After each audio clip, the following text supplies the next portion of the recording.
Oh my god. Okay. So, provided internet stays stable, we're going to be good and ready to go. As soon as I pull up my notes, because screw being prepared for anything. Amen. All right. So at our last point here, oh, jeez, need notes from 5 different places. Why don't I ever prepare for things? So we had our how can we put our delightful traveling group, Skadi, Roro, Gilfan, and Nicole, uh, on a mission from Tallow, the head of the Halderai camp, that was putting up setting up a base of operations and start to their declaration of intent to the good father Aldrin Silverbow. Roro and Skadi being quote-unquote babysat by Gil at Tallow's request, waylaid a small Doreen supply caravan or supply cart. There was only one of them. It's not a caravan. I gotta stop using that word. Because Scotty's going to go out the side of it, or? No, just because I should probably at least attempt to be accurate, but whatever. Taking the cart, the supply cart from the Doreen guards, disposing of the cart's guards, you started making your way back to Tallow's camp, where you were beset upon by the harpies that you a group from the Harpy clan from up north of the river. The cart was lost, unfortunately, as the harpies cut out the bridge, but you all made it safely back to the camp, where Tallow was less than thrilled with the singular winter wolf that you brought back as supplies.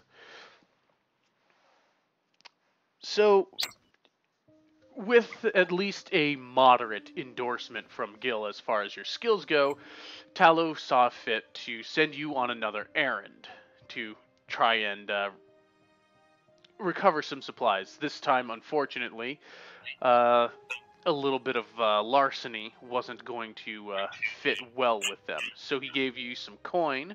I believe he handed that off to Skadi. And sent you down the river in company of Nicole to where he brought you out to his ship, where he is the captain of, and apparently Gil served on, in some capacity, the Drift. You rolled up to it, fighting off some Darfellan raiders who decided to try and pick off what they thought was a relatively safe bet, repelling them, and the dead numbered about 5 or 6. Not huge losses, but not great considering the size of the crew is now down to about 10 people, with the rest of you bringing it up to 13. A slight conversation regarding Roro's intent and Scotty's past came with a bit of warning from Nicole not to try anything funny, and it was going pretty well until Roro was. I feel like I'm on trial right now. You might be. Might be soon. Roro, getting in a little bit close and being the naughty thing that he is, earned himself a power right hook from Skadi before Skadi went storming off.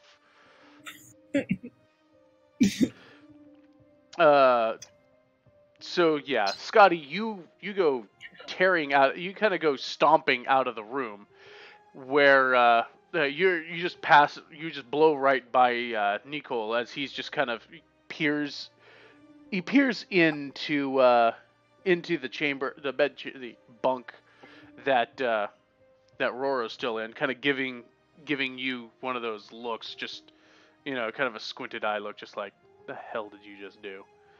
Just, we're not having a problem here, are we? Are we? He's talking to you, Roro. I'm talking to me. Well, I'm talking to Sam. I'm peeling myself off. She went stomping off. He's not dealing with that. I'm peeling myself off the ground, rubbing my face, giving him a thumbs up. Can't actually speak by this point.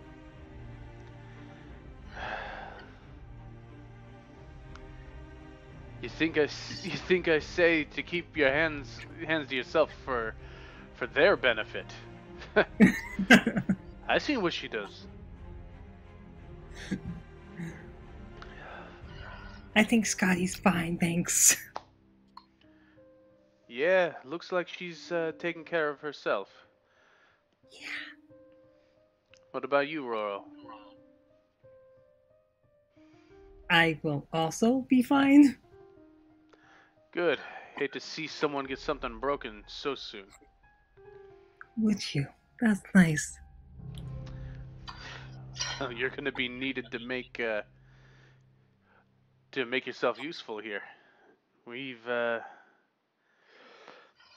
a little light in crew, so you're gonna need to pull your weight on this trip. See Regital like? What's that? Oh, it was like, okay. I'm sorry, I didn't hear that part. More thumbs up off the ground. Just let me know what I can do.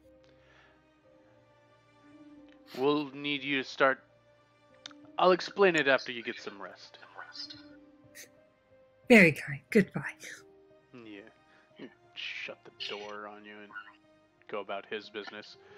Skadi, where are you stalking off to? She's gonna skulk back up to the top of the boat since she desperately wants to leave.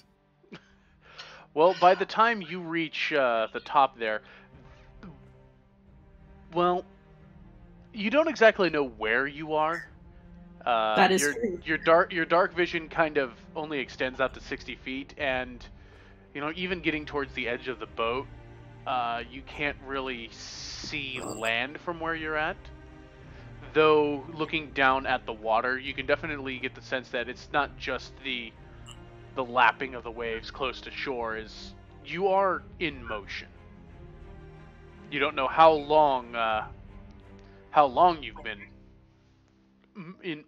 moving, but with the wind in the unfurled sails, you're definitely taking off. There are a couple of lights lit around deck, and you see off near. Let me get that up because why not? And actually drag the players over because that would be actually useful.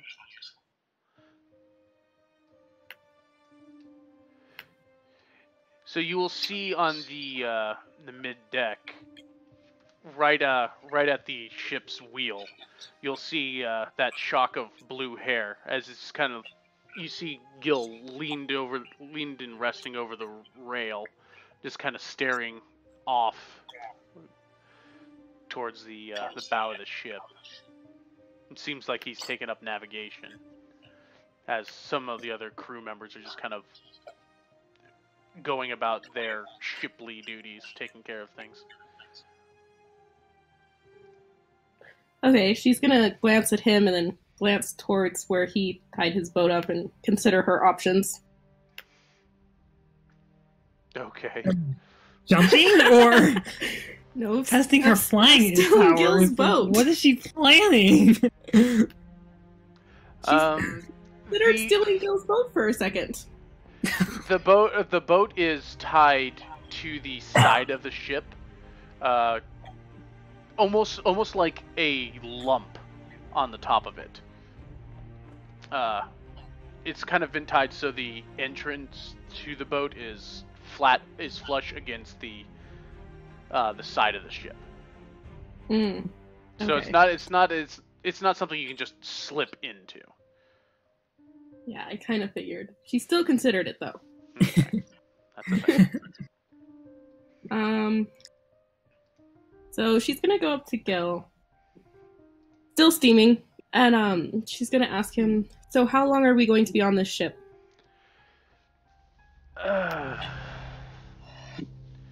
It's a good question.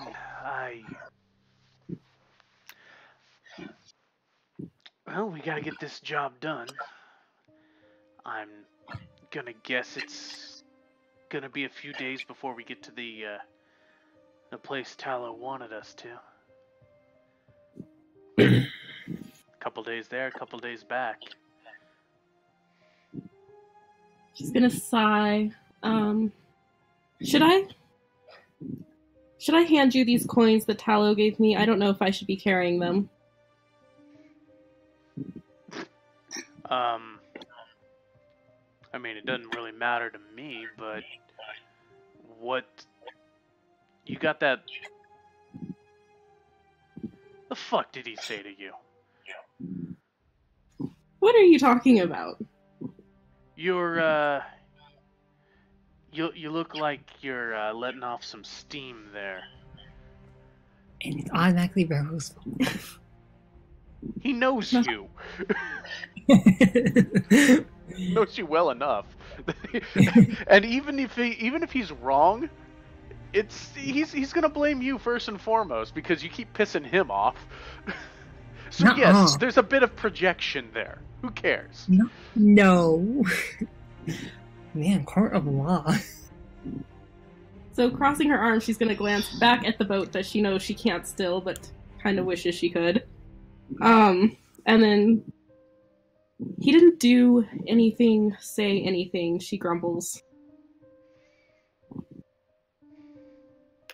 Okay, then why do you have this kind of a squirrely look on your face?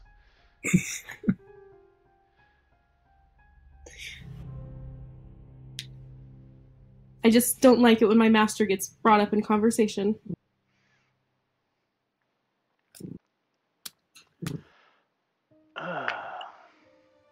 Why is that?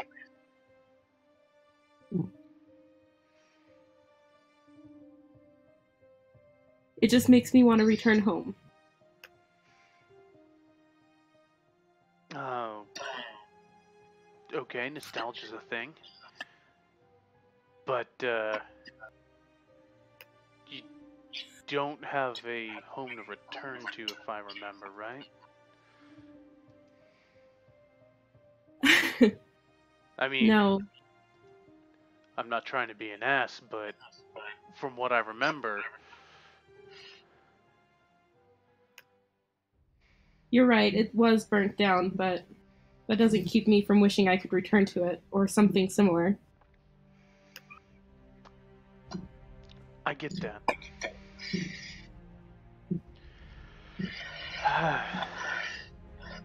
I had the same kind of feeling. Wasn't exactly I didn't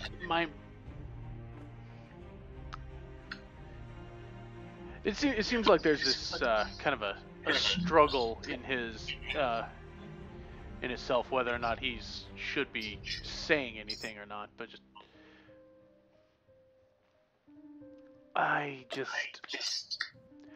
I kind of know what you're saying.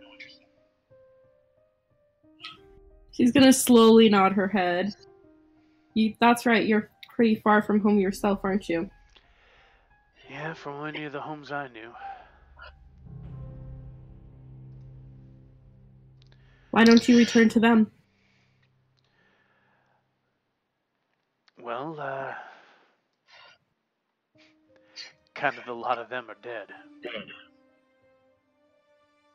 That's familiar. Yeah.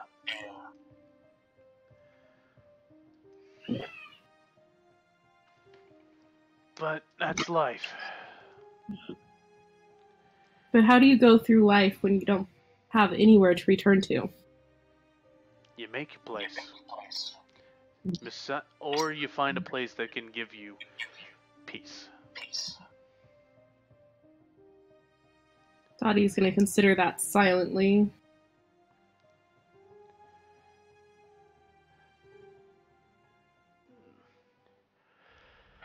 I'm silent.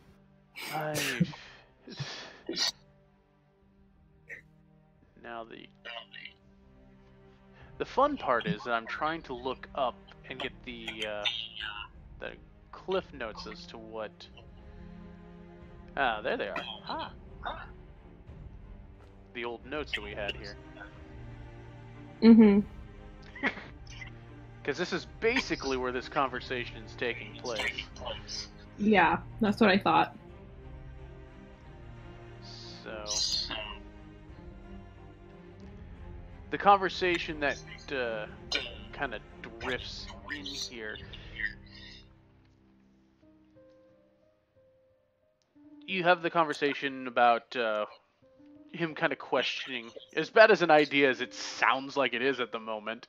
It seems that curiosity has kind of gotten the better of Gil, asking a little bit more about your loss in Alta, about how your master fell sick, and him getting this look of just kind of this thoughtful look about how the village alchemist, the village apothecary, fell ill and had nothing to say about it.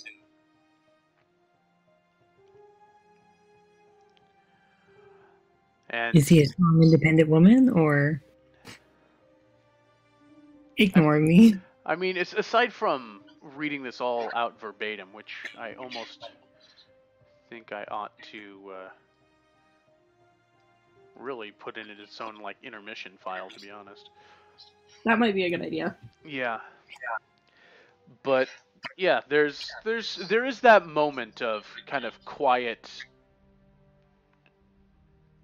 back and forth questioning, trying to get to know, your point of view. The fact that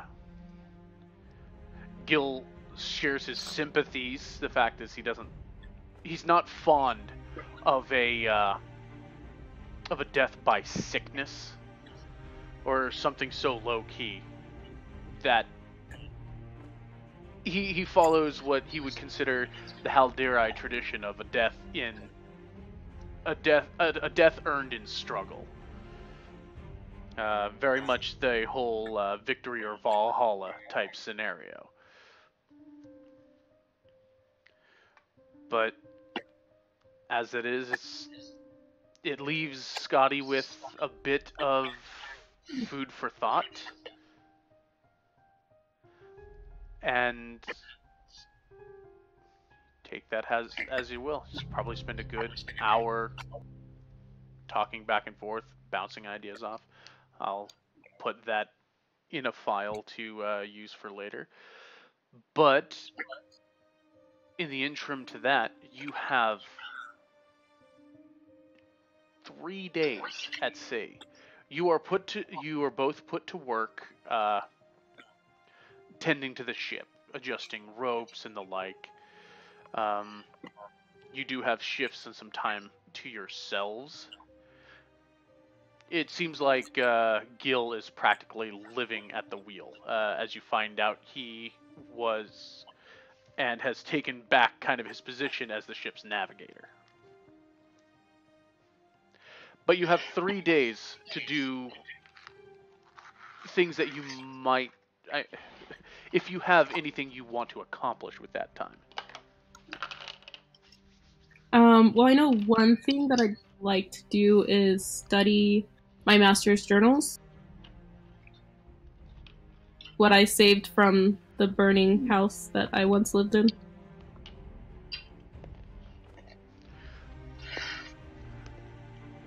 What you saved was less of a personal journal from him, and It seemed to be more of a professional notebook.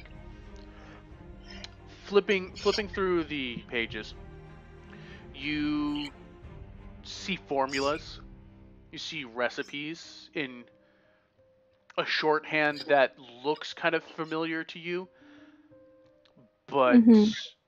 obviously is in his own kind of annotations. Some of them detail uh, different compounds that he was mixing. Some of them look familiar to you, like his experimentation with making more potent healing salves and drafts. How to make a more standard one more easily. It's basically a lot of his alchemy notes. Mm-hmm. Um, you see a couple. Uh, specifically for the healing ones, because he was essentially the pharmacist of Alta. So you see some, like this one's good for colds. This one's good for, you find a lot of basic cures and herbal remedies, and along with some annotations and notes that seem more magical in nature, like how Mm-hmm. to infuse potions with spells, some of which you kind of knew, some of them that he kind of taught you, but you also see that these notes were actually a little more advanced than what you were taught. Mm-hmm.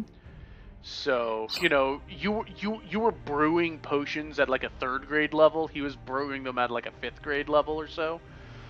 So it looks like you can see the train of thought, but it looks like using these notes you can probably brew things a little more effectively. And even Okay. then, there's a couple of components that you don't even quite know what they would be used for. Looks like just experimentation as far as potions go. It's like, well, that herb doesn't make sense to go in a healing, a potion for curing anything. Just Mm-hmm. a lot of different notes, a lot of different stuff. Okay. I would like to point out this during this time, Roro is Is what? actually silent. Oh my. He's jumping straight to doing whatever it is, either Gil or the captain, whose name I don't want to say Nickelback every time, but that's all I can remember. He's Nicole. just jumping. Nicole, yeah. Not To whatever. Nicole, but Nicole. I hear absolutely no difference. I'm not gonna lie. um, he's just jumping straight into doing whatever it is they may ask him to do, silently and obediently. Good, Roro. That must be killing him. A little bit. Roro is mad. Skadi. Oh my.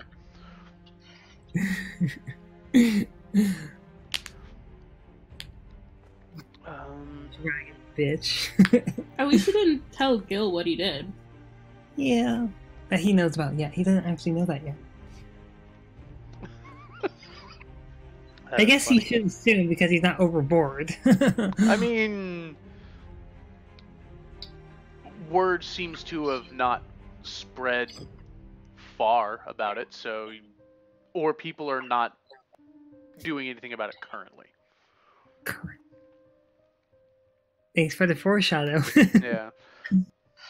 Can't let you be too comfortable. You know what, Scotty? Go ahead and give me a check on your Arcana. 1 second.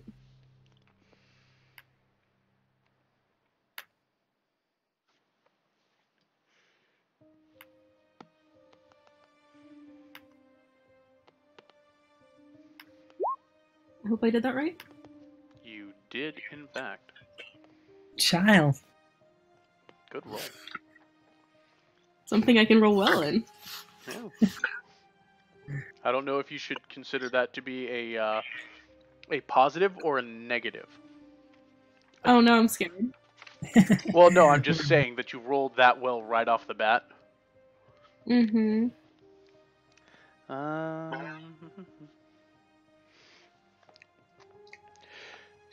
So you were spending the time poring over the notes.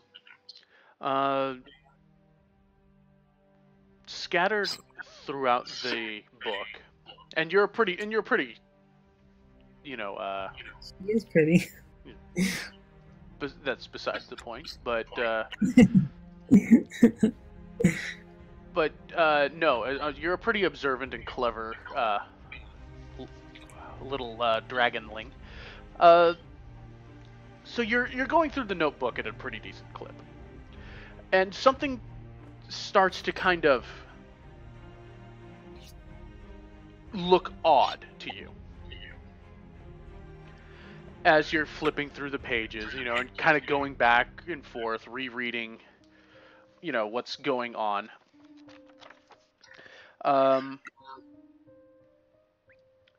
There seems to be scattered throughout the pages, and it was kind of odd that you're starting to make a connection to it. But you know, flipping back and forth, you start to get a sense that there's something else entirely being referenced to throughout the pages here, and it's inconsistent with anything that is involving an alchemist's journal, and it looks to be fragments of a spell.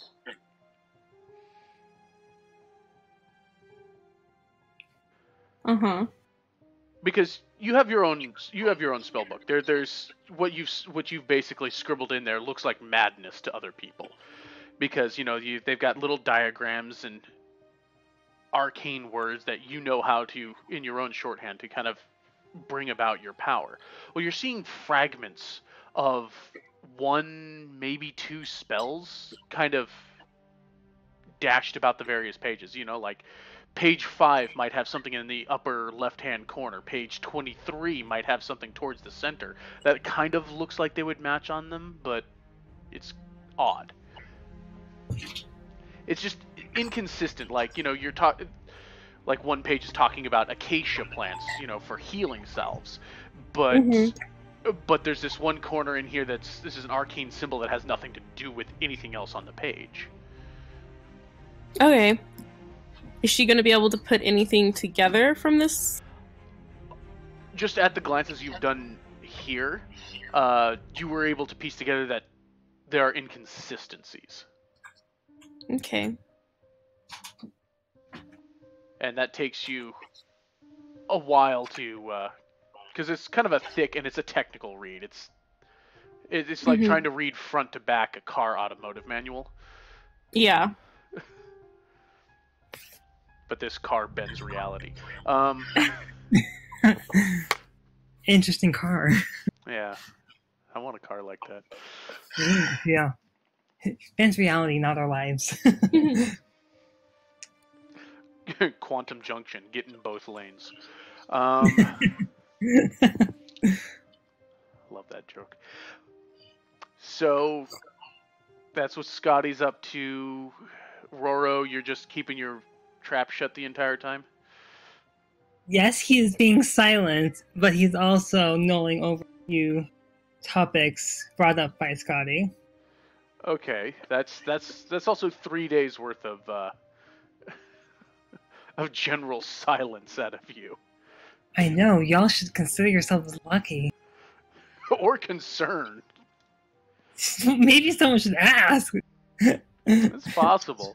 The crew doesn't know any better from you, so to be fair, the crew who's never met you before, and the only thing they know of you is the fact that you were part of the captain's boat that came in and helped, you know, kind of save them. So they're amicable enough to you.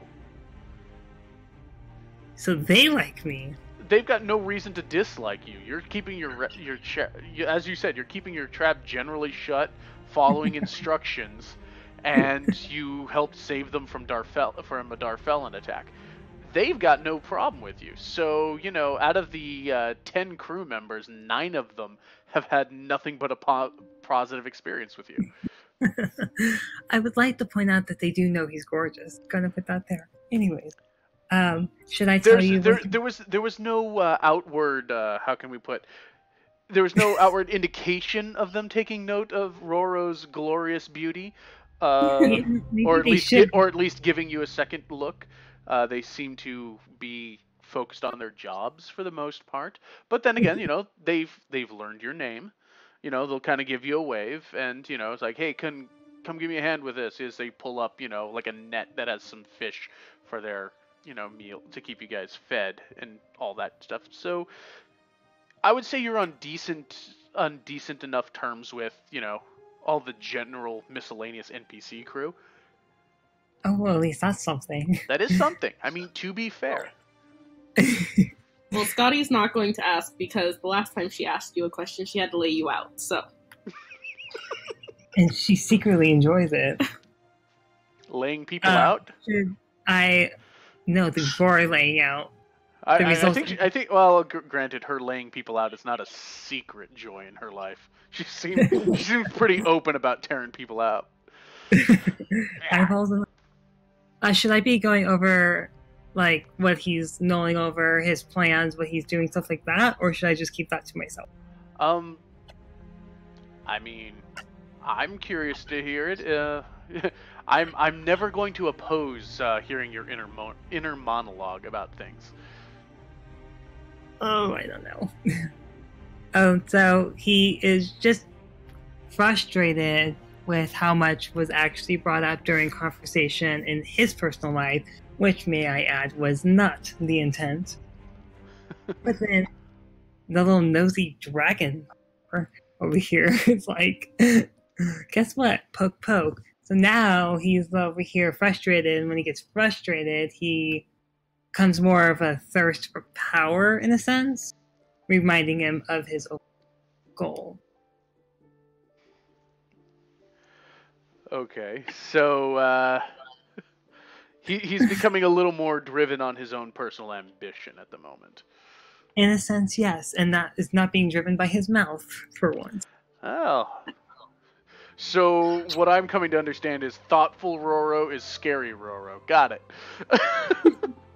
Pretty much. Consider yourselves not very lucky at this point.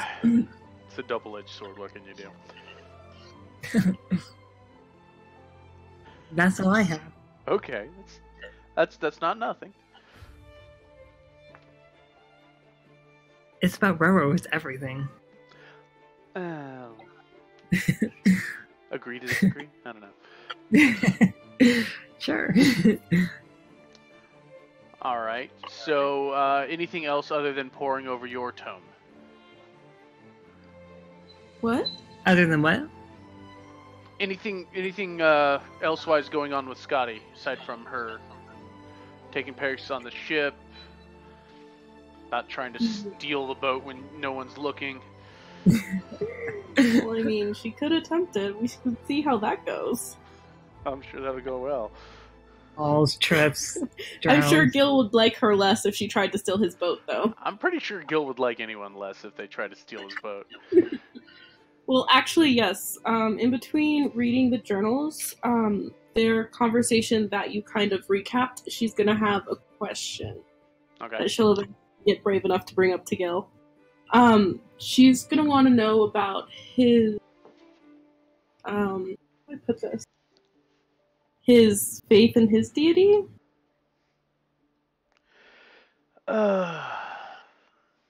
So how are you bringing that one up? Bluntly in black and white, like Skadi always is. Well, you catch him at the wheel, certainly. Yes, that's where we find Gil. So she's gonna stand there awkwardly and eye him for a while, because that's the kind of person he is. I'm just gonna stare at you until you talk to me, because that's the kind of person I am. It probably would take a minute of just, it's like you came walking up. Gil just kind of gave you a nod. He acknowledges your presence, and then when you continue to stare at him for about a minute, he just kind of gives you that quirked head, like, something I can help you with, Skadi. Yes. I just. Well, come on over here. Come good on. job. Give me another 20 minutes. I wanted to ask, you said something about this when we were talking, and I'm curious as to if you have faith in something. Faith in something? Well, I got a faith in a lot of things, but I'm gonna guess what you're leading on with here. He'll just kind of lift up his, that triple whorl symbol around his neck. Just, if you're talking like divine faith, yeah, that was something that I was taught a little bit in my youth to kind of calm me down a little bit. The place where I ended up way north of here, they kind of taught you that inner peace kind of comes with a bit of, how you want to put, understanding that there are forces moving hands that you don't just, that you can't, basically there's crap in this world that you can't affect, that will move you, and you can either rebel against it, let it carry you away, or you can use it. And these forces aren't just like the wind, the water. They just go. But there's minds behind those. I'm pretty sure I don't have to tell you how the general purpose of how the gods work, but there are people who move things, and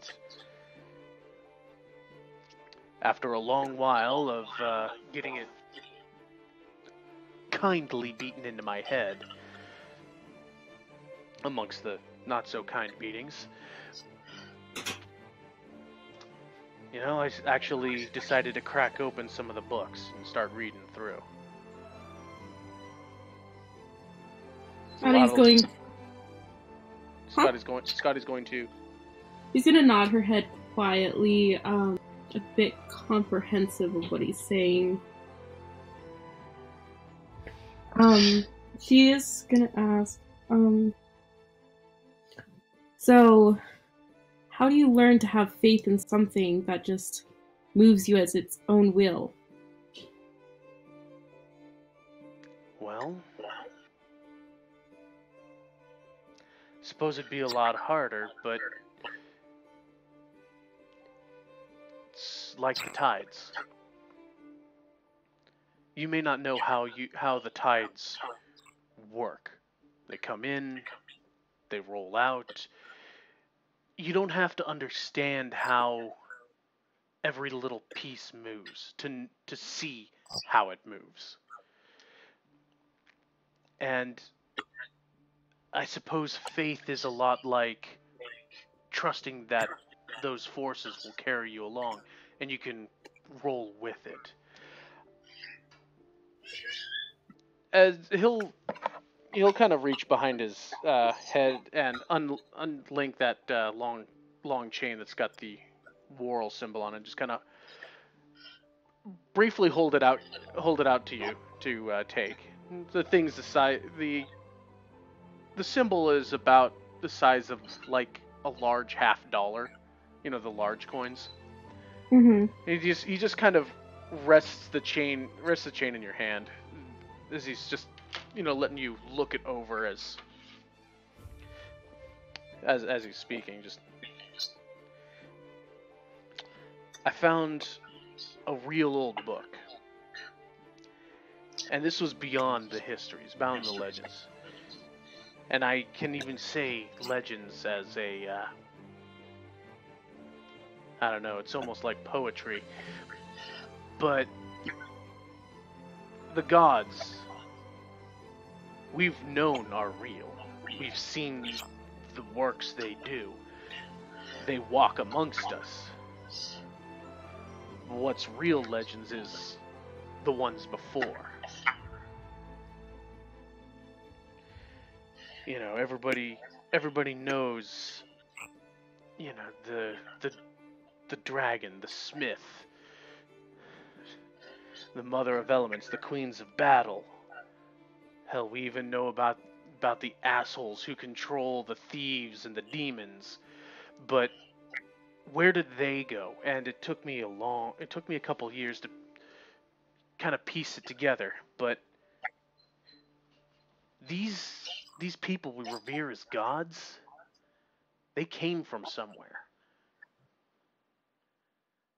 And I did a little digging and I found that they came from a place where they have their own gods and people they even worshipped. That's where I found this thing here. And I had one made.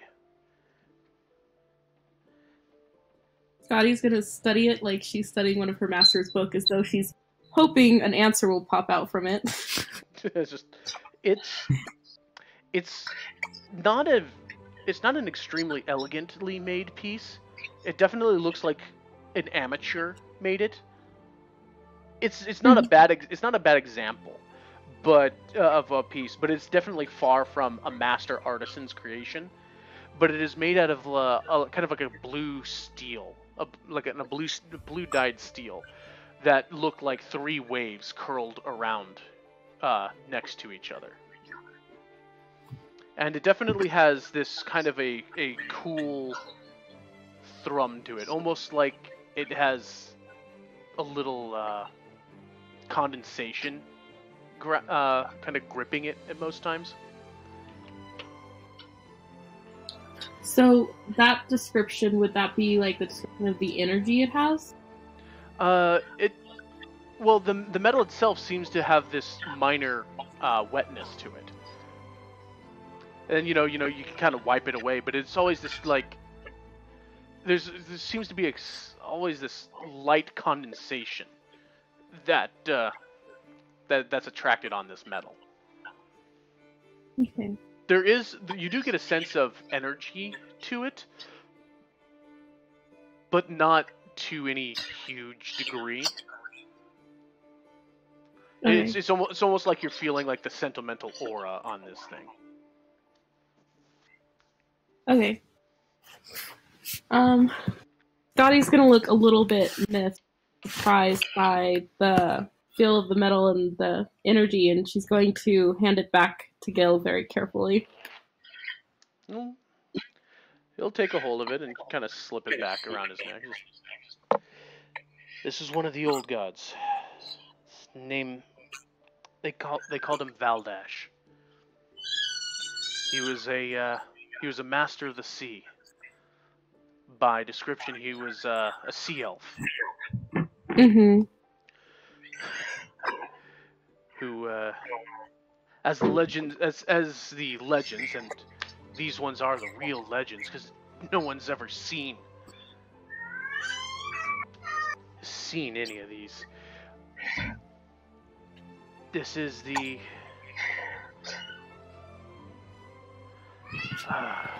it's been way too long, but the man fell for one of the short folk, and he had to compete with a dwarf of all people for their affection. Yeah, as a part of these stories go, the three ended up coming to an agreement and working as one.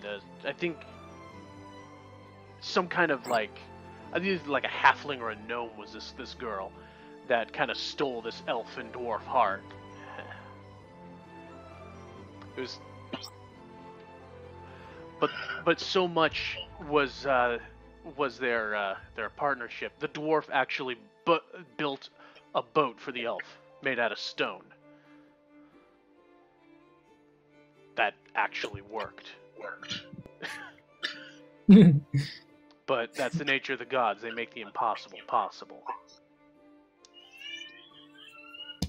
And reading about those stories, it almost became like an obsession. I mean, you're a bookworm yourself, so I'm sure you can understand that. But Yeah, I can. It was almost like I was kind of calling out by going through this information. And these where I trained to learn my art, it had a great religious library attached to it. Just lore from all over the place, and even places beyond this world. Mm-hmm. And this one just grabbed me, called out to me, and I don't know. There was a sense of peace that kind of took place over there. A couple weeks later, after getting this feeling, the elders saw that look in me and said that I could actually, at that point, more or less finish my training. And they taught me how to take that Hold on. feeling.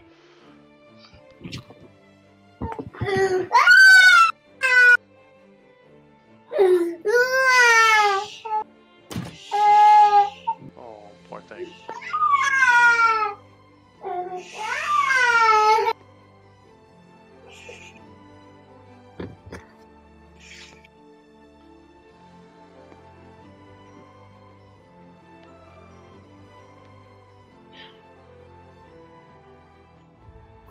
Sorry about that.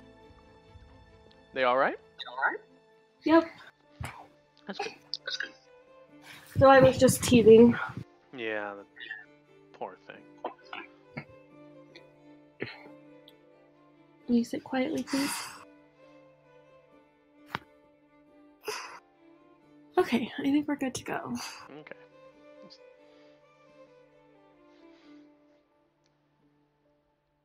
They taught me that even though, they haven't heard anything from these people, that these old gods were not amongst us. Their power was great enough that it lingered. So much so that even through these tomes, it kind of called out and kind of took heart in me, or got its hooks in me, so it were. The stories just resonated. I've always been a water baby, as I guess you could joke around and say. But yeah, we're really glad that Roro isn't a part of this conversation. Sorry. we can feel the smarm coming off that. I am glad I've done my job well. Continue. I thought Roro was being quiet. He is. That's why he's not a part of this conversation. His silence might have been broken. Oh, okay, continue. But, well, just the tales of this guy out on the sea, just that freedom, it called out to me in a way that reading about some of the others just didn't quite do. I mean, there were books about a dragon that rides on the waves. That might interest you at some point. But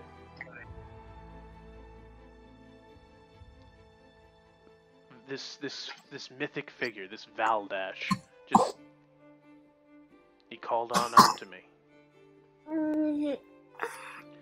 And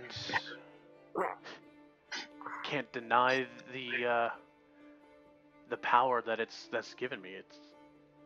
I'm able to tap into that with the elders' help, but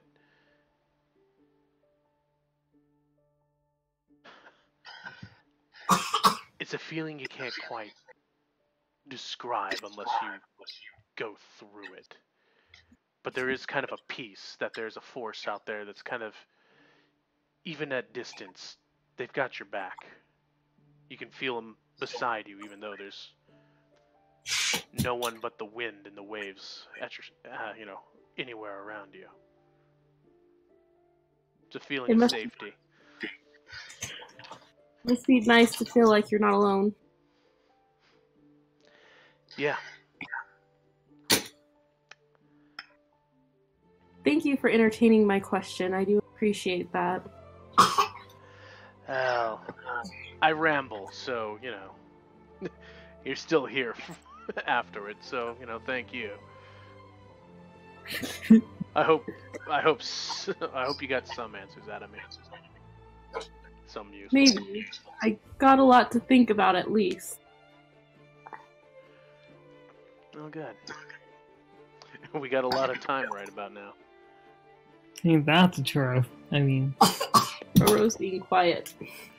Roro's on the other side of the ship. He feels y'all's angry thoughts towards him, though.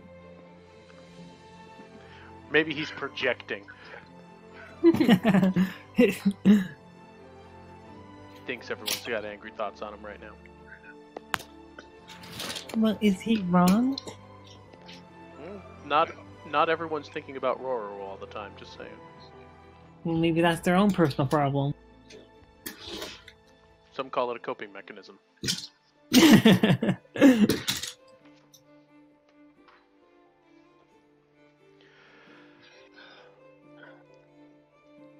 So the days pass. And you end up... Oh, yeah, I'll give her over here.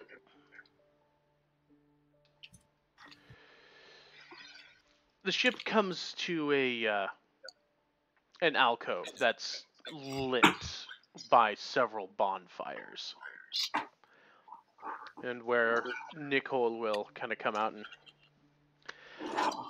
All right, Roro, Skadi, we're going to be going to meet up with these folk. Keep on your toes. They're not bad lads, but they can be a bit rough. So just watch yourselves. They cannot sway me. Guess his mouth's not closed anymore. The second part was me, not Roro. I was waiting for that confirmation.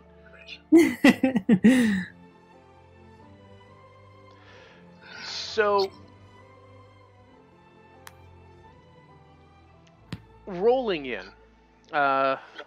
you see the campfires, the boat parks a ways, and Gil undoes the boat and lowers it into the water. Waits for everyone to get in. Scotty's chances now. It's this relatively small island that you would assume, just based off the shape that you can see.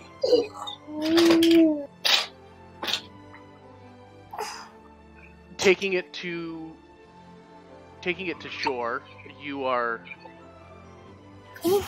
met with an older man, probably about 6 feet tall and kind of a stocky, hardier build, with a nice big thick long coat, black and trimmed with fur, and a big tri-corner hat. I mean, this guy all but shouts out, "Hey, I'm a cold weather pirate." And the couple people that he's got scattered about his camp definitely look of the more rough and tumble variety. My favorite. And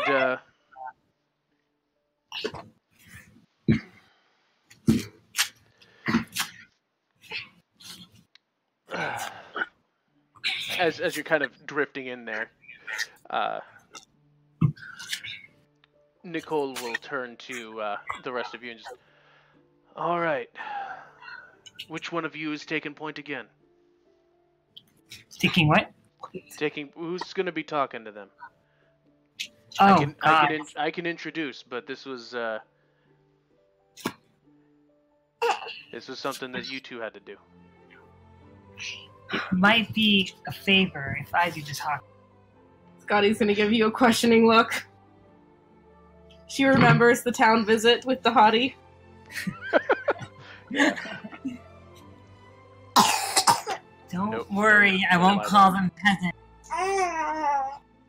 It's probably a good idea.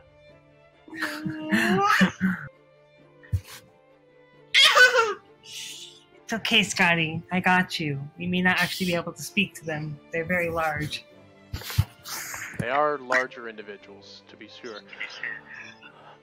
All right, Roro. We're going to have you take point on this then. The captain's name is Switcher. Yeah, I'll leave that one up to your imagination. But just watch yourself. Is he into joking at all? Depends on how sober he is. On a scale from 1 to 10, how likely will I die if I give him a nickname? I don't advise trying to find out. Scotty's smirking. So, the drunker he is, we're good. Awesome. Yeah, you got the best chance with that, but I wouldn't count on it saving your hide.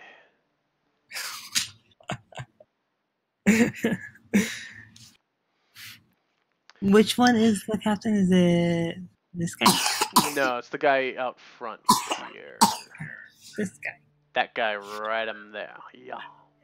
Perfect.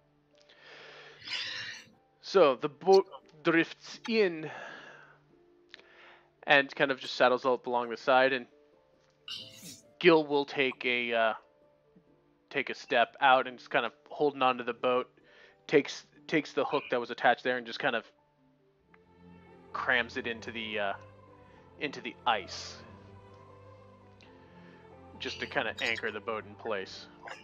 Where this pirate-looking captain comes wandering out. Nicole will at least get off to the side here and kind of extend a hand, greet him. Just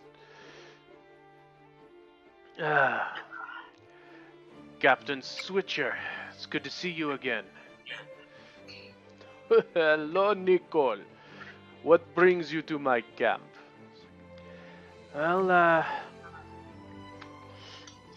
got this man here looking to do some business with you. I'll let you deal with him. Captain Switcher, this is Roro. Roro. This is Captain Switcher. You just kind of nod and take a step back. Not only is this captain got the coat and the frills and the furs, you get a sense of you might know where the name could originate from, because not only on his left side does he have this this sheathed cutlass that seems a little over large, but on his right hip you see a large strapped thorn whip. Not whip, but a strapped thorn switch, for lack of a better word.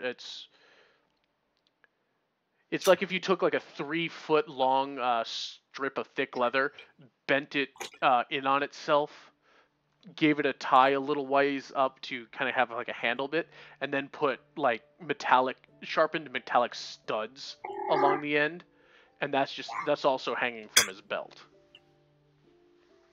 Captain Switcher, we are going to get along just fine. What do we know? Yes, Well, we are. Well, do tell me, little elf, what can the great captain do for you? You have business, yes? Yes, many, many things. Let me tell you. So, we're in need of some supplies, if you will. Supplies, you say? Yes. Skadi, my dear. Skadi, my dear. Please come over here. Peeks around Gil. Gil, who has noticed that Scotty slipped behind him, just like,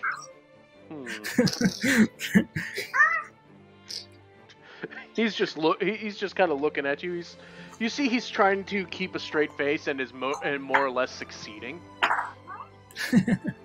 He's gonna get a drink for his smiles, or his fail to hide it. He's hiding it for the most part, but you kind of get that. It's because you've talked to him for a while. You know that there's some slight amusement behind that, but you also notice that Gil is standing a little less in a little less than relaxed posture right now, as he's also keeping an eye out on like the 4 or 5 other individuals that are kind of dotted at the camp who have kind of stopped what they were doing and are just like observing the situation. Each one of these individuals seems to be armed, aside from one off onto the side here, but they all look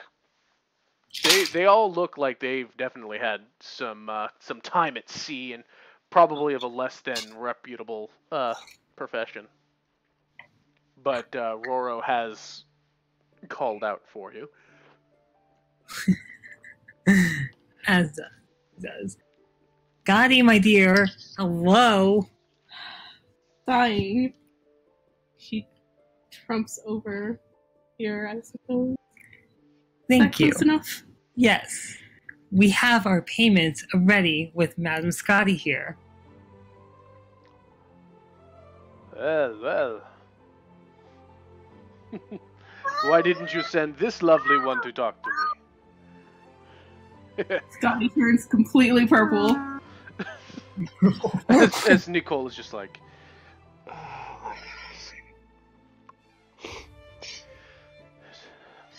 Yes, well, what supplies are we needing? I mean, just a way stop here for your ship. Where are you off to? Okay, I was actually going to ask you, Quinn, because I actually totally forgot what actual specific supplies we needed. You were given a list, and it's basically, it's the basic camp supplies. Replacement, like cookware, tarps, things to mend the tents with. This list, was Scotty given the list? With the money? Yes, you were basically given everything because because Tallow didn't exactly trust Roro to do it, and also, as I remember, Roro actually just kind of, I wanted to say tramped, but he kind of flitted to the boat when it was time to go, kind of like a puppy running to the car. If memory serves me, anyway. Yes, I believe your memory is doing very well. He calls for song when he's on boat, okay? No one calls for his song. Okay, so Scotty's going to pull out the note. The note is ready for you inside the valve with payment, Switcher. Captain Switcher. I did not go through what I gone through. Do not be addressed as such. He gives you this kind of this half jovial look that almost shows it's a good-natured front, and behind that is almost like you hear you imagine the sharpening of a knife behind that expression. Roro understands this because this is how he operates his life sometimes. Apparently. My bad, Captain Switcher. Very good, very good. My dear, this list? Scotty will step forward and hand him the list. As he will go and he'll reach out for the paper. You see he reaches a little further in, and as he takes the note from you, you feel the captain's calloused fingers just kind of drift across the back of your palm, the knuckles and fingers, as he just takes that still that big, jovial, slightly dangerous grin of his as he takes that, gives you one last glance out of the side of his face, and just kind of goes to start reading the note. Don't we all? Not Roro, may I Scotty's add. going to resist the urge to take a large step back and hide behind Gilligan. it's like it's that slightly lecherous. It's like it's slightly a slimy feeling, but this man is not exactly for all manners, clearly. I see. The old man Tallow needs things. Why did you not say so? Yes, Tallow and I, we go way back. It is good. Yes. Hey, Tasca, get over here. We got coin. He's just kind of making kind of like the grabby hand towards Skadi. It's just kind of it's kind of like that open palm gimme. She'll step forward to give him the bag of coins. Thank you, lovely. Tasca, come here. Lazy oaf. You see this the burly one who seems to be wearing kind of a sackcloth. Seems to be kind of wearing sackcloth. Very large green-skinned individual with these tusks that kind of protrude out the side of his face. You know, kind of a shorn head, like military buzz, not military, but it's like a buzz cut. It's kind of skin head, but it hasn't been shaved in a few days, so there's that buzz that's grown on it. But half orc. You know, he's got the tusks. He's kind of got the dull yellow eyes, rippling with scarred muscle. Just kind of comes out and is like, "Man, boss, go grab these from further in. Make it quick. We got our old friend Tallow here, who's come asking us a bit of favor." Like, yeah, come. He kind of takes the list, takes the coin, and kind of goes stomping off to start gathering supplies. He seems nice. She certainly seems to think so.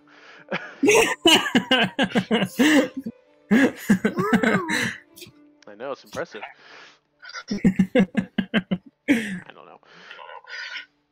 But, so Tosca goes off and starts doing their thing, where the others are kind of still, like, they've relaxed themselves and are kind of going about their routine as well. So that's going to be a little bit. Would you care for a drink? We have some food. We would love a drink, dear Captain. Good answer, yourself. little elf.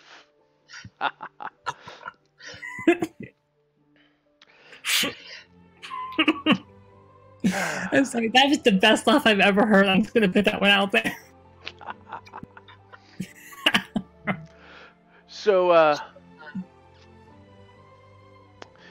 he'll kind of reach around your back, place one of his big old hands on your shoulder, and starts leading you off to a tent. Me or Scotty? You. Oh. And he's not making any real indication for others to come along. Oh god. So he's just kind of, by everyone else's look, he's kind of dragging Roro off to a tent.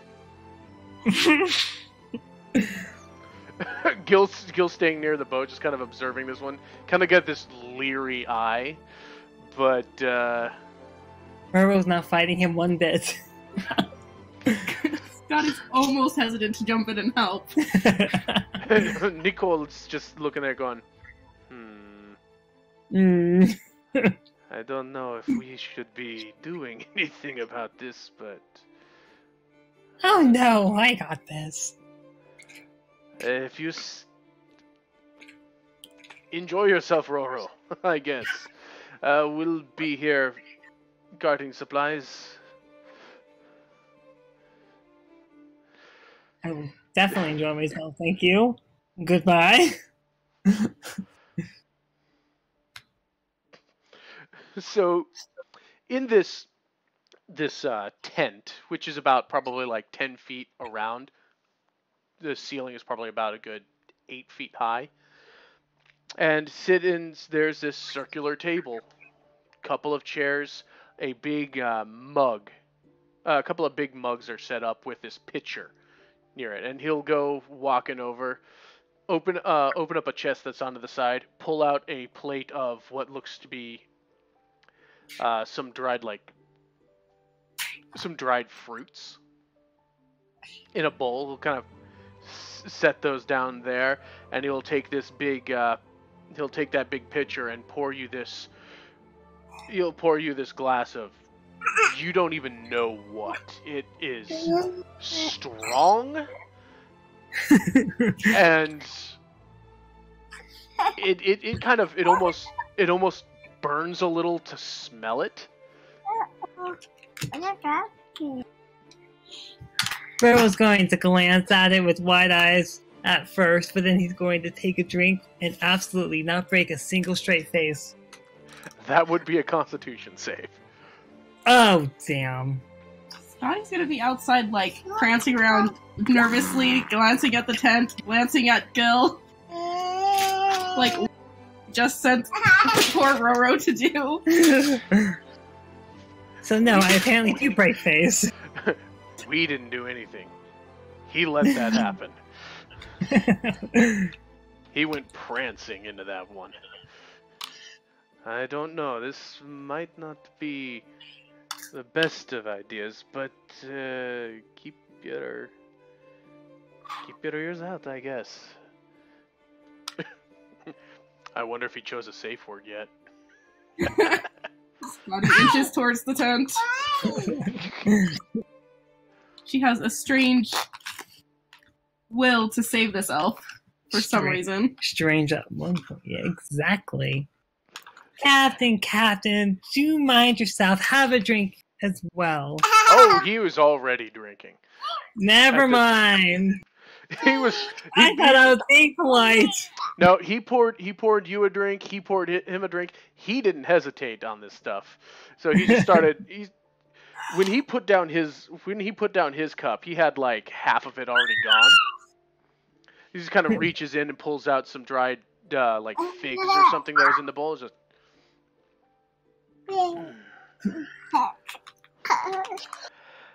So, where'd a boy like you come from? My accent's all over the goddamn place. It's okay. We remember it's supposed to be Russian. It's supposed to be Russian-esque. Oh my god, Gwen, I forgot where he comes from. Up north? Somewhere up north. There's plenty of mountains. I come from the valley. I should have guessed. Be a fancy lad like yourself. Makes Fancy, me wonder good. how you don't get cold wearing what you do. Takes another drink. Takes another drink. Oh, Captain Switcher, you're funny. I have heard such things before. I don't get cold. I'm too fabulous for that. Are you now? Yeah. Does that mean you're a bed warmer for your crew? Is this what is happening? Not quite. And here I thought they sent me a little present. Tallow is overdue for his gifts. I mean, I am technically a gift to everybody's existence. So you were sent here for me. This is good news. My company is really all But yeah, Scotty's wonderful too. Why don't we go grab Scotty? Nah. We don't need to involve her. I'm sure she has got other things to be doing. Oh, what? Here, have a refill just for you. But you haven't finished yours. Working on it. Well, Definitely come working now. on it. Here, fruits. Elf likes fruits. Enjoy. Relax. Don't mind if I do. Are you drinking? Very small sips at a time, not actually taking any in. Make a sleight of hand check. A sleight of hand. Oh god, it's just gonna go well.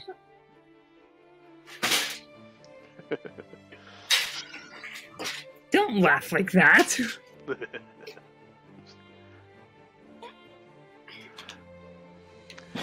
Well, I apologize. I don't have fancy elf wine here, but we do what we can. Come, drink! Take one for the team, Roro. Oh, Drink. okay. He Big just kind of sets that down. gulp. That's another What? Constitution save. He just- What? That'll be. Give me another con save as you just try and dunk this.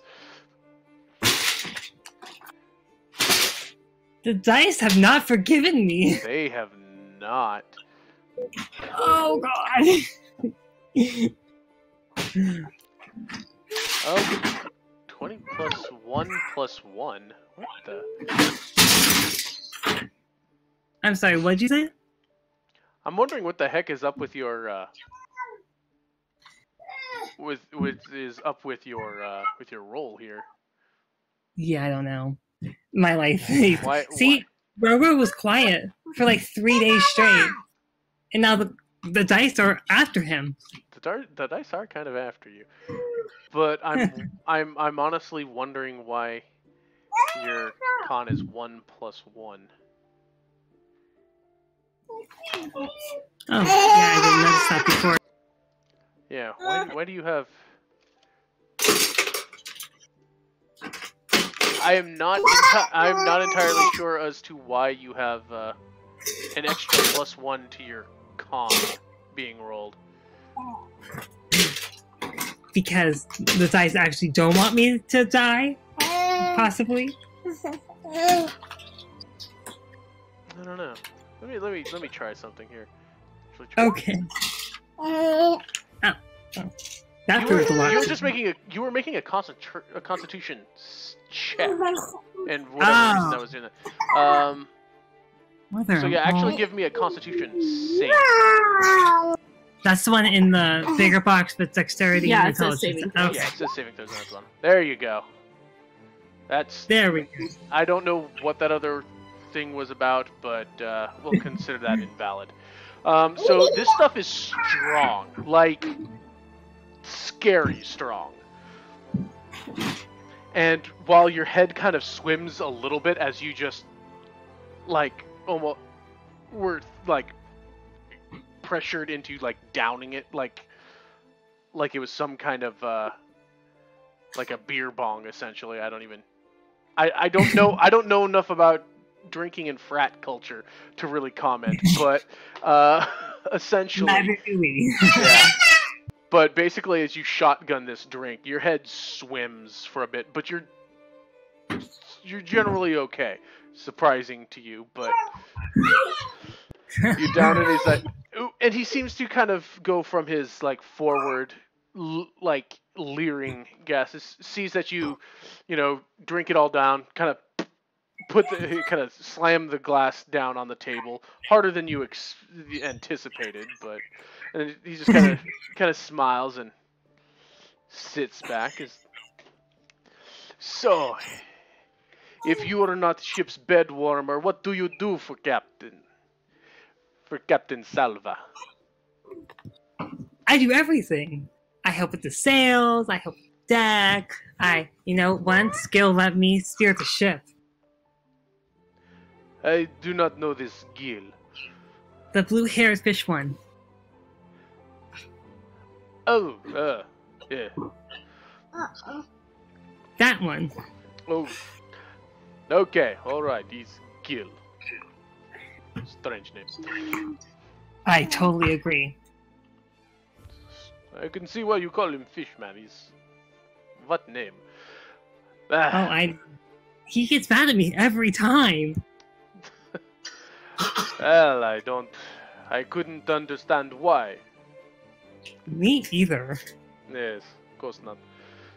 See, I knew we were going to get along just fine.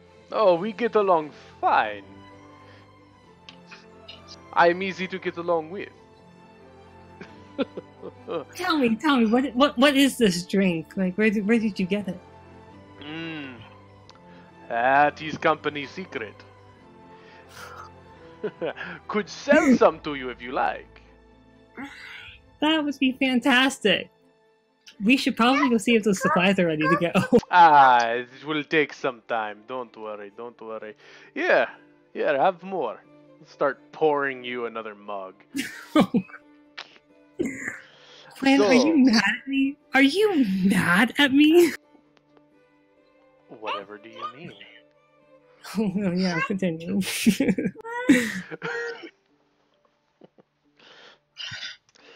So he spends a good amount of time idly making uncomfortable chat with you.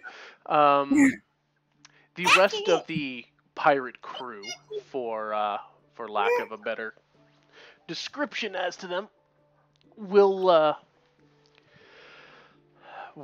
start, hauling up supplies to the boat.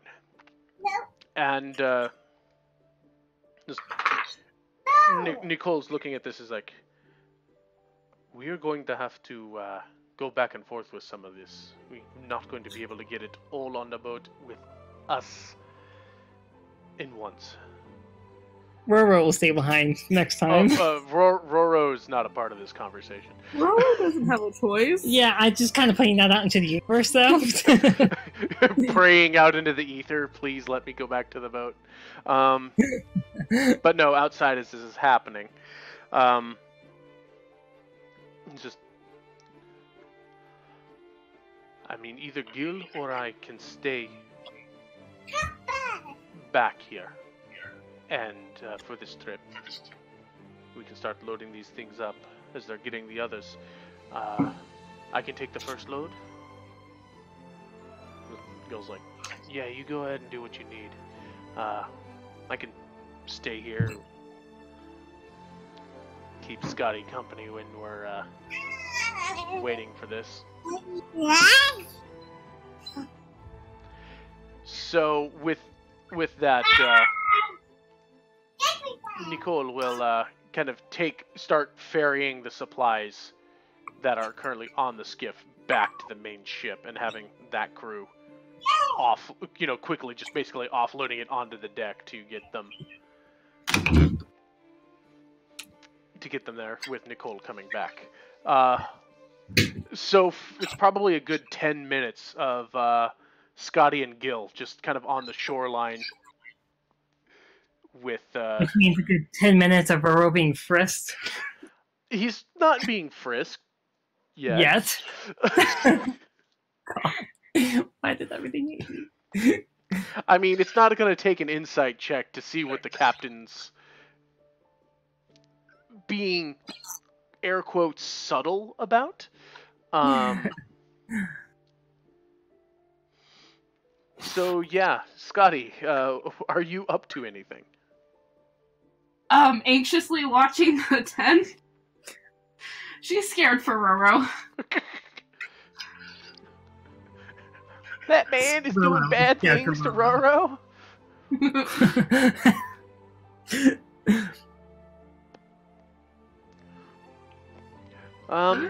He's just staying close to Gil. Yeah. You can go ahead and make a perception check. Oh dear. See how well your dice are doing with you today.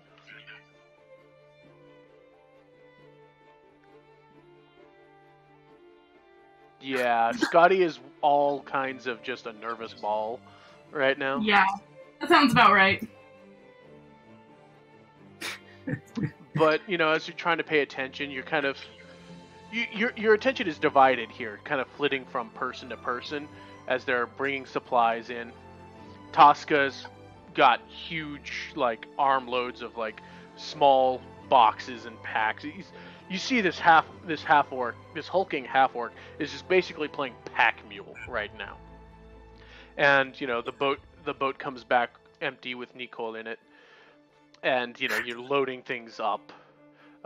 You're more arranging the smaller bits, because you're mighty draconian muscles and all that. Work a little faster if yes, Roro. Actually, now that I see this, not entirely. What? Never mind. Skadi can kind of hold her own there. Yeah, she can. I had to take a look at that because first I see wizard, and then I see that you actually have a decent strength too. So yes, to the surprise of some of the pirates, you are able to hold your own, lifting boxes and getting all that, help arranging it. I'm so happy about that. Yeah. You do see that there's a couple of more powerfully built women here who just kind of seem to take note of you at first. As basically you get the moment of these obviously sea hardened women, who have the muscle tone and the definition. They've clearly been out in sea and have done this for a long time. Almost just no, we'll put this, and then to see that look of determination on Skadi as you just kind of pick up one of the boxes and put it down. There's that moment where they kind of quirk their heads at you, and there's that approving smile from them. They're like, okay, it's not just a wimpy looking little thing. She's got some muscle behind her. Now Skadi has to worry about the lesbians of the group. Maybe. But they're at least pleased to see that there's not the quote little girl just standing around. So there's that. Congratulations, Barbo's getting drunk over here. Yeah. Skadi's being useful. Hey, I am being useful. Sure. Not all heroes wear capes. Some lay on the table. Yeah. This is pleasing to me. Good. We have understanding now. Rewind! Rewind! That was out of character. It was! I was wondering when we were going to get to this point, but Oh my god.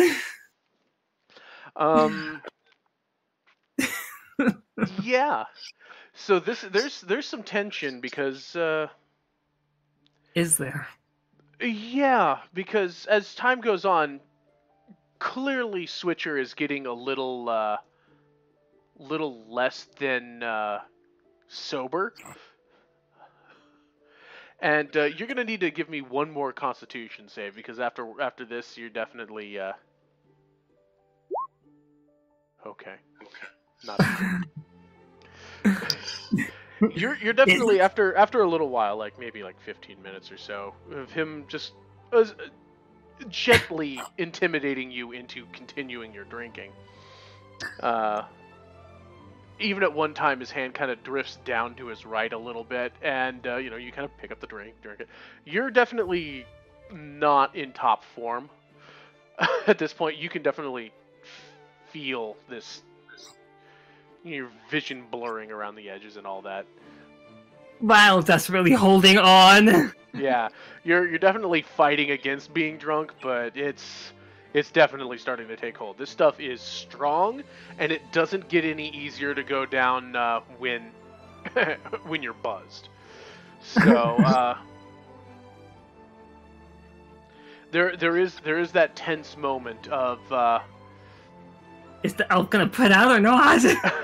Oh. You kind of get that feeling, but the captain does draw in closer than you're likely comfortable with, as he went and went to his little rolling desk and kind of puts down another bit of more exotic fruits, which are actually fresher.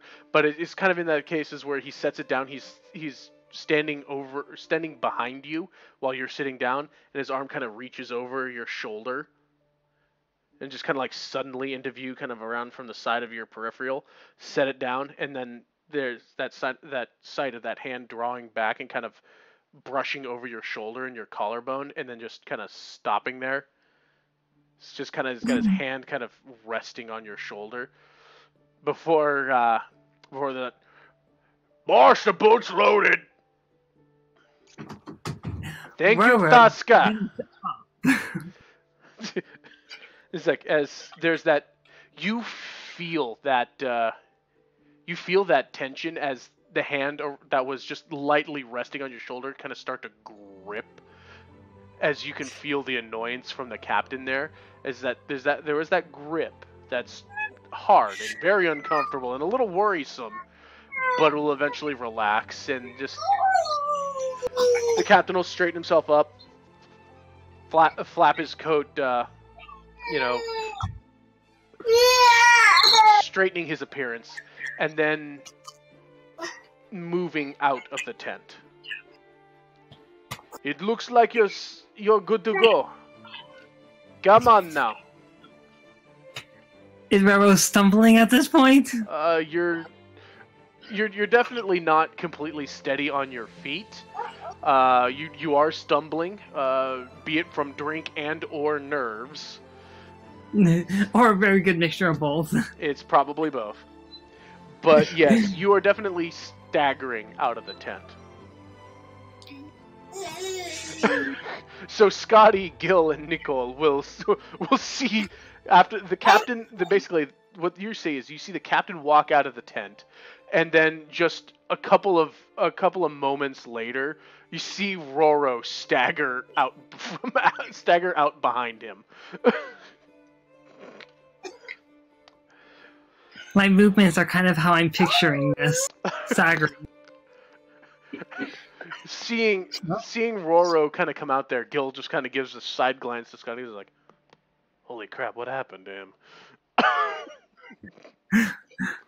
him?" He's not sure if he's amused or horrified.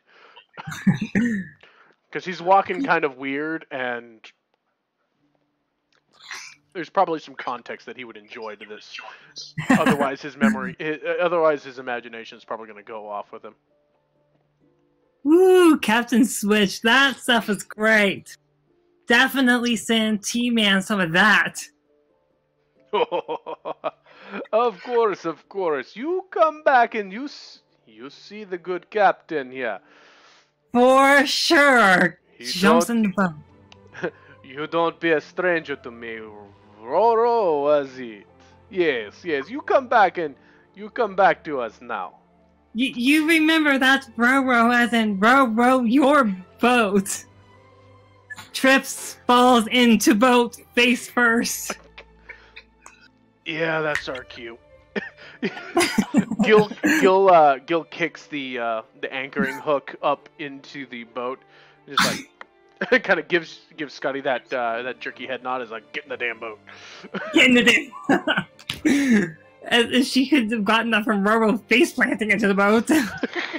as Gil will climb in and shove off and just kind of give that wave off. Yeah, you're not moving around that much.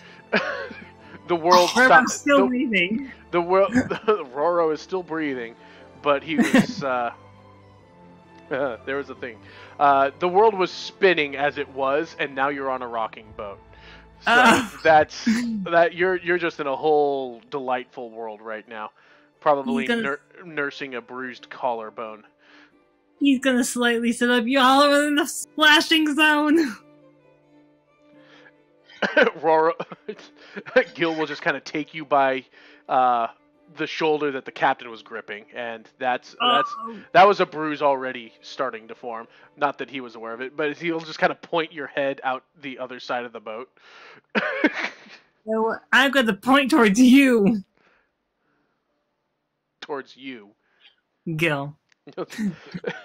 He's holding you over off the side of the boat because he doesn't want you losing it into his boat as you sail back to the drift.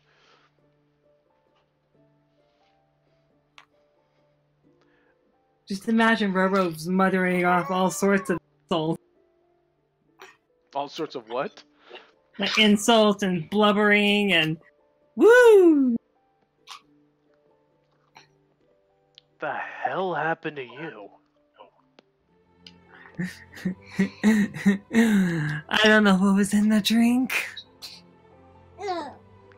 Nicole just, oh boy, that stuff is strong. You want to know what else is strong? I don't think I want to know what else is strong, Roro. I think you might, Are you going to be alright? Woo! Thumbs up, snappy finger. I think we can count that as a no. A little bit, actually. We'll get you something to sop the alcohol up. Are you okay? He didn't do anything weird to you? Whatever's in the drink, maybe. You're my best friend. Okay, Roro. You got it. You're my favorite. Just ignore all the blubbering now. Oh, thank God.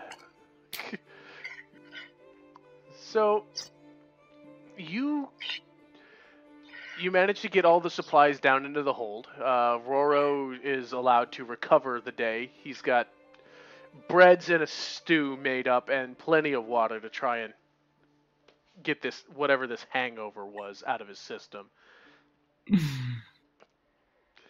And you pull the boat around and are going back towards Tallow's camp. You've got another 3 days. Oh, God. Guess what? It's singing from here on out.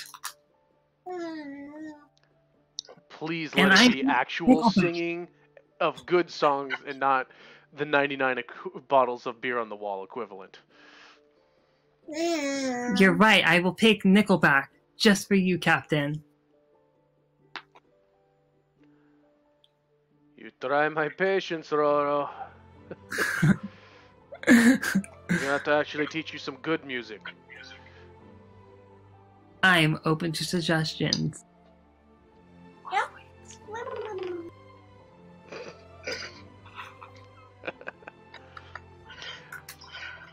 So you were probably taught over the course of that what is essentially a Haldiri C tune. I don't have any examples of that met, but it definitely has a lot to do with the adventure of sailing, and yeah. It's a song about sailing in boats. Is there one about near molestation of a Russian man? That one we can relate to very quickly. So something did happen. No one saw this bruise on my shoulder. My near broken collarbone. I first thought it was Gil just gripping you hard. There was gripping. Well, if you say you're alright. Just fine. We should get going very fastly. No, you've already pulled off and away, and oh, I know. He's just reminding me, going faster. we can't go too much faster. I don't like staying this close to the shores, but we have no choice. Yeah, let's go further from the shore. You want to get lost in this black? I don't. I'm just gonna go over here for a little that.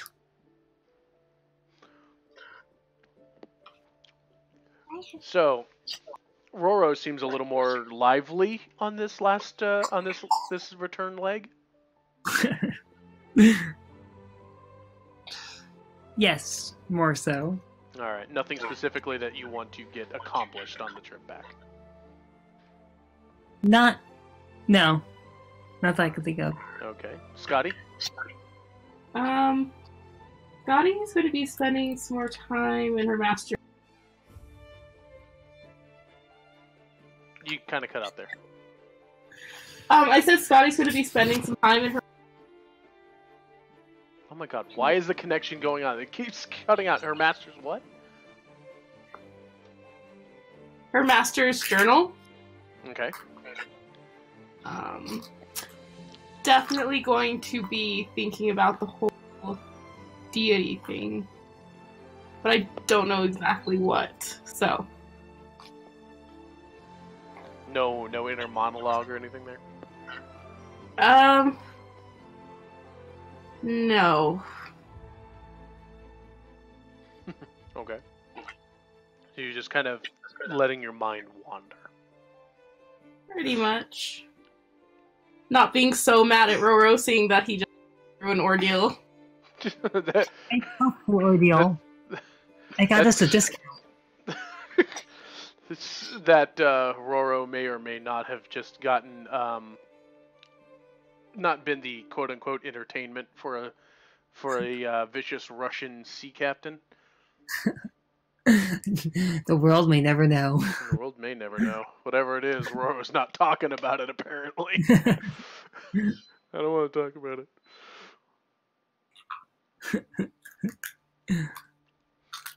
All right. Well, in that case, I think we are good for the day. Yay! Because the children's is up and probably would love some attention. Yeah. Sorry they were so noisy. They're kids, and we started late, so I can't really blame anybody but myself. So. Well, why are you blaming yourself? For starting late. Ah, well, they were up by the time we were halfway through, anyways. So. Yeah, I know. I was late, so. So we will reconvene next week. I will put up our next intermission. Still got to figure out how to incorporate that into the main series just to do things there, but I'll figure that out later. But yeah, I'll put up intermission and actually try and be on top of it this week, because that would be something brilliant for once. Yes, it would be. I agree with that one. Yay! Glad that we have no argument there. Okay, so next week it shall be.